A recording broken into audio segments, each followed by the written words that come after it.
Sir क्योंकि हम लोग बहुत टाइम से आपसे भी सुन रहे हैं और यही चर्चा का विषय दिख रहा है कि शब्द क्या है। और जैसे आपने कहा कि मन शब्दों से और शब्दों में ही चलता है, और फिर हम लोग देख रहे थे कि कैसे जो जो डिविनिटी है उसको जब शब्दों में उतारने की कोशिश करेगी तो कहीं ना कहीं एक वायलेंस हुआ है।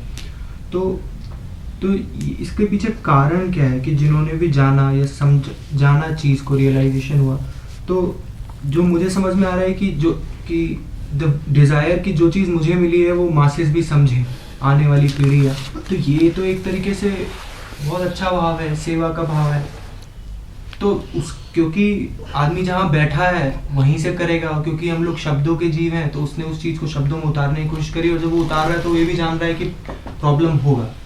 वो नहीं रहेगा जो पढ़ेगा और जो मैंने जाना उसमें ज़मीन आसमान का अंतर होगा। लेकिन वो ये अज्यूम करके चल रहा है जो शास्त्रों में है कि एक उसके अंदर से भी एक पॉसिबिलिटी निकलेगी कि जब वो ब्रह्म बोलेगा तो ऐसा नहीं है कि चीज़ एकदम ख़त्म हो गई है, वो बोल के, इसीलिए फिर शायद मंत्र का भी सिस्टम आया है। मेरा बेसिक सवाल ये है कि क्या उसमें एक इनहेरेंट पॉसिबिलिटी है, या फिर वो शब्द एकदम मर गया है, एकदम उससे रूट से डिटैच हो गया है, या उसके अंदर इनहेरेंट पॉसिबिलिटी है जिसके कारण ही शब्दों की रचना हुई है। ये मैं बेसिकली पूछना चाह रहा हूँ। एक राजा है,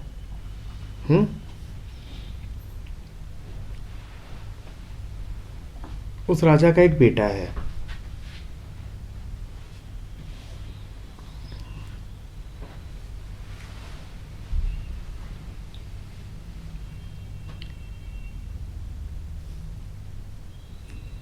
राजा का बेटा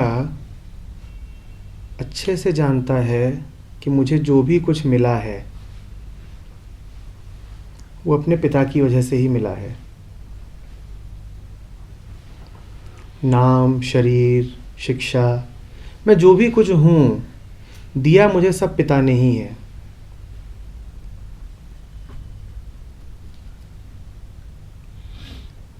वो जब तक छोटा है वो पिता की गोद में खेलता है, पिता सिंहासन पर बैठा है,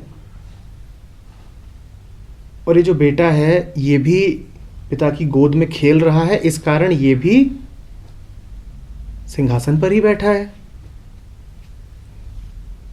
सिंहासन पिता का है। ये बच्चा जब तक छोटा है पिता की गोद में खेलता है, पिता सिंहासन पर है, तो बच्चा भी कहाँ पर होता है? सिंहासन पर ही होता है। बच्चा बड़ा होता जा रहा है, बच्चा देखता जा रहा है कि वो जो भी है पिता की वजह से है। ऐसा नहीं कि इस तथ्य से वो अवगत नहीं है, लेकिन ये भी अब बात है कि वो बड़ा हो रहा है। ध्यान देना, वो बड़ा हो रहा है, और बड़ा होने का अर्थ ही यही है कि वो पिता की गोद से अपने आप को दूर करता जा रहा है। पिता के प्रेम में कोई अंतर नहीं है।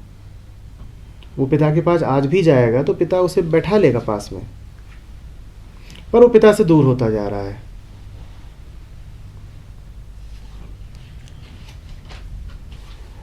सब कुछ मिला हुआ है उसको, लेकिन सिंहासन नहीं मिला हुआ। सिंहासन उसे कब उपलब्ध था? जब वो छोटा था, जब वो सहज भाव से जाके पिता की गोद में बैठ जाता था। अब उसे सब मिला हुआ है, वो बड़ा हो गया है, लेकिन उसे क्या नहीं उपलब्ध है? क्या नहीं उपलब्ध है? तो क्या करता है कि एक दिन जाकर के पिता की हत्या करने की कोशिश करता है। और आदमी का इतिहास भरा हुआ है ऐसी घटनाओं से जहां पर बेटे ने बाप की हत्या करनी चाहिए है सिंहासन के लिए। वो जा करके बाप की हत्या करने की कोशिश करता है कि तुझसे मुझे सब कुछ मिला, लेकिन सिंहासन पर तो तू ही है ना।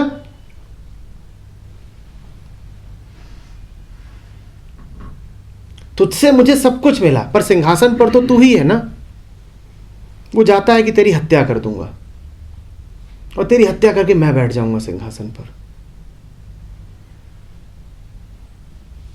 इसके आगे की कहानी मुझे नहीं पता। मुझे नहीं पता कि वो पिता की हत्या कर पाया कि नहीं, पर यह पता है कि अब वो ग्लानि में जिएगा।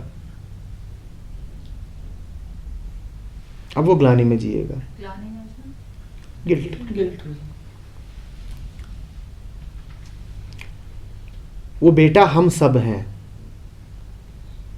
हमें जिससे सब कुछ मिला है, हम उसी के सिंहासन पर कब्जा कर लेना चाहते हैं। हमारा अहंकार कहता है उस परम सिंहासन को पाए बिना नहीं मानूंगा। तो इसीलिए वो ईश्वर को भी मानसिक बना देना चाहता है कि सिंहासन पर कब्जा कर लूं मैं भी।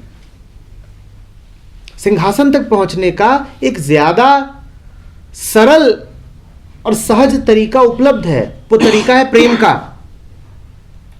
जाओ पिता के करीब चले जाओ, सिंहासन मिल जाएगा। पर वो ये नहीं करेगा। वो पितृहंता है। पैट्रिसाइड जानते हैं? बाप को ही मार देना। हम सब वही हैं। हम जिससे हैं, जिससे हमारा वजूद है, हम सब लगातार उसकी हत्या करने में लगे हुए हैं।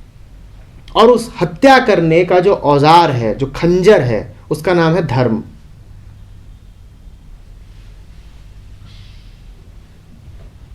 धर्म का इस्तेमाल किया जाता है सत्य को मारने के लिए। और दुनिया में कोई धर्म ऐसा नहीं है जो सत्य की हत्या करने की कोशिश न करता हो।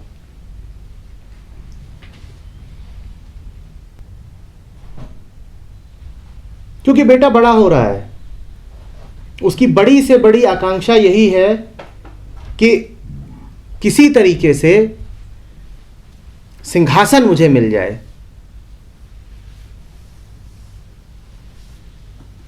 सिंहासन मुझे मिल जाए। सिंहासन का स्वाद उसे लग चुका है ना। एक समय था जब वो सिंहासन उसी का था। कब? बचपन में। फिर उसने खुद ही अपने आप को सिंहासन से दूर कर लिया, ये कह के कि मैं बड़ा हो रहा हूं, मुझे दुनिया देखनी है, मुझे दुनिया में जाना है। और अब उसका अहंकार उसे अनुमति नहीं देता कि चुपचाप प्रेम पूर्वक पिता के पास वापस लौट जाओ। वो कहता है प्रेम में कैसे जाऊं? प्रेम का मतलब तो कमजोरी है। तो कहता है हत्या कर दूंगा पिता की। हम सब वही हैं। हमें जिससे सब कुछ मिलता है, हम उसी की हत्या करना चाहते हैं। हम में से एक एक के भीतर वही भाव है, टेंडेंसी वही है।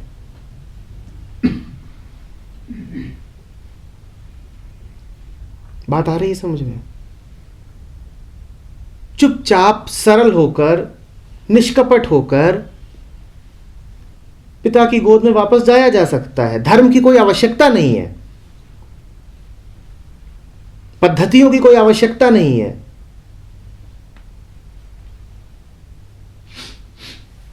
सत्य पर किताबें लिखने की कोई आवश्यकता नहीं है। सत्य को सिद्धांतों में बांधने की कोई आवश्यकता नहीं है। चुपचाप भोले होकर के हंसने लग जाओ, चुपचाप प्रस्तुत हो जाओ, सिंहासन तुम्हारा है। पर कैसे करें? मैं अब एक बलिष्ठ, बड़ा, नौजवान राजकुमार हूं, पिता के कदमों में कैसे बैठूं?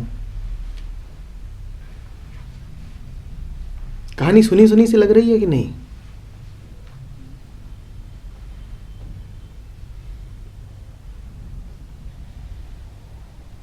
करना क्या है इतने सारे शास्त्रों का? सीधे सीधे निर्दोष क्यों नहीं हो सकते? इतने तो बेवकूफ नहीं हो कि कोई और आकर के बताए कि जीवन क्या है। बुद्धि भी है, इंद्रियां भी हैं, सब दिखता है ना, सब दिखता है। क्या करना है किताबों का? किताबें भी इसीलिए हैं ताकि जीवन की ओर नजर न डालनी पड़े, खुद को न देखना पड़े। उससे अच्छा किताबों में घुसे रहो।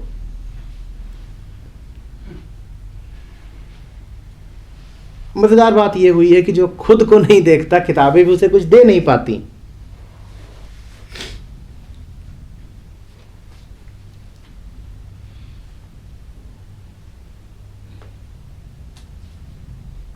कहानी को थोड़ा सा आगे बढ़ाऊंगा।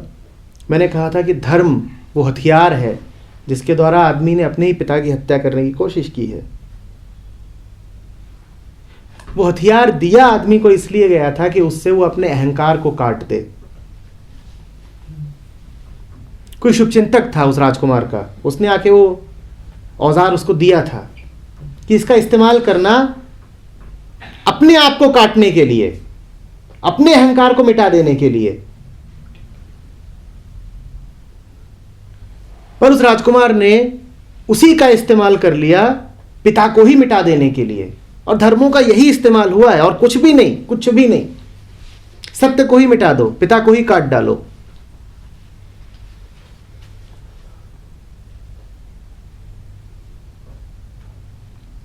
धर्म ने जो खंजर दिया है उसको अपने ऊपर चलाना कौन चाहता है? आप बड़े होशियार हैं तो आप अपनी सारी होशियारी दुनिया के ऊपर ही तो चलाते हैं ना। देखिए दुनिया चल रही है तो कैसे हो रहा है, क्या हो रहा है, आप कभी नहीं पूछते कि मैं चल रहा हूं तो क्या हो रहा है, कैसे हो रहा है। कभी उस हथियार को अपने ऊपर तो इस्तेमाल करिए।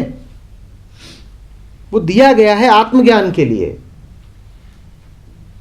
और आत्मज्ञान के अलावा और कोई ज्ञान होता नहीं।